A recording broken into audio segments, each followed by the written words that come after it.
Okay, so OKC goes up 1-0. They did a great job on Luka, especially Luka. Kyrie made some shots at the tail end there, but he was not going crazy for most of the game. And while I do think OKC's defense is like the big story for me out of this game, we'll talk about their offense and all that. We do also have to see where Luka's at with the knee. Again, give OKC all the credit, but that's definitely something to monitor. Of course, I picked Dallas to win this thing. Not an encouraging game one, but they lost game one to the Clippers. OKC's better than the Clippers anyway. Luka, he ended up with 9 assists. That's cool, but he shot really bad, and just possession after possession where I just feel like he just couldn't get a driving lane, And some of that's Lou Dort doing a great job on him. You got Lou Dort stripping him on that one play that was great. But you also had a good job of OKC doing what they do, which is bringing extra bodies. And, you got like a play where the Mavs try to run like a double screen, and so I think SGA switched onto Luka, or he was trailing Luka on this. You got Chet, who's dropping back a little bit, but not all the way back. And then you've got Aaron Wiggins helping out of the corner, playing off of Josh Green. And then you got Lou Dort, who's reaching in on Luka, playing off of Hardaway. There's 4 dudes on them. The Mavs had to call time. Or plays where, like J-Dub is trailing Luka, and then Chet goes very high up on the screen, and so then Luka tries the pass to Gafford on the roll, then Aaron Wiggins, great help defense playing off of Hardaway and able to steal that. Speaking of Chet, he's playing up on some of these screens, doing a good job, because of course he is. Chet is one of the most versatile and just best defensive bigs in the league already. And so I was wondering, what is his rim protection going to look like specifically against Luka and Kyrie? Well, Kyrie made like a fading 2 over Chet, so okay, but like Kyrie lost the ball driving at Chet, where Chet just has his arms straight up. That was early on in the game.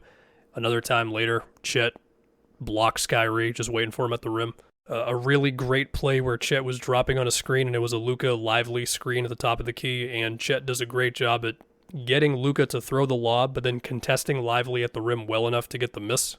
So Chet was great. And then once again with Luka, he took so many step-back threes in this one, and the step-back threes, it's such a funny thing. Like when they're going in, it's like, oh my god, this is amazing. When they're not going in, it's like the most frustrating shot to miss consistently. And when you take that into account of, Luka, he's walking the ball up every single possession, and he's always got to deal with Lou Dort or, OKC's just throwing multiple bodies at him defense. Also forcing the ball out of his hands some, putting 2 to the ball, and then it's like forcing Lively to make a play in the middle. And you're putting 2 to the ball on him with like Kaysen, who was on him for some when Dort wasn't in there, or Wiggins is bringing the double, or it's J-Dub, or it's SGA, or whoever.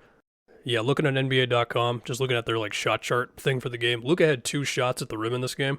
And one of them was that one late where he had that like reverse layup with Aaron Wiggins having to pick him up on the screen. But yeah, Luka was just not comfortable all night. And that's going to be the biggest thing moving forward for Dallas here. And of course, I cannot ignore the fact that his knee is bothering him on some level. I still think OKC's defense is fantastic. And of course, them throwing a lot of bodies in the paint is a big part of it. And I just have this one image in my head of like a play where Josh Green was left so wide open when they put 2 to the ball. I think it was like Chet and Lou Dort on a Luka screen. And Luka made a good pass to the corner. And for the game, Green shot 3 for 8. Dallas shot 34% on 35 threes. And yet I would imagine that OKC has the exact same plan moving forward. Now let's go to the other side, talk about OKC offensively in this one. We're actually going to start with what the matchups ended up being. So we saw Gafford in the second half for a few minutes play off of Giddey, but we did not see that in the beginning. We saw more so of just Gafford on Chet to start the game. We saw Derrick Jones on SGA. We saw PJ Washington on J-Dub. When they did go to the Gafford guard Giddey thing, they actually did have a mini run. Like in the second half, they took Giddey out. Dagnall put Isaiah Joe in there. Isaiah Joe made a 3, and then from there, OKC just went back to being normal OKC. But yeah, it was clear early on that SGA was going for the Luka switches, and like he made a turnaround jumper over him. I thought one other possession Luka held up okay enough, and SGA missed. Late there, SGA got the Luka switch, and then he had a step back 3 over him. Where Luka's contest, it was a contest, but like I don't think SGA felt him that much. He did a similar thing to PJ Washington not long after, and then you saw just a mix of things that brought OKC here, right? So Chet making a 3 where SGA sets like a little screen for him in transition to where like Lively's contest was okay, but you're not often facing a center who can shoot as well as Chet can, so he didn't get out there fast enough. It might have been Gafford, my bad if I got that wrong.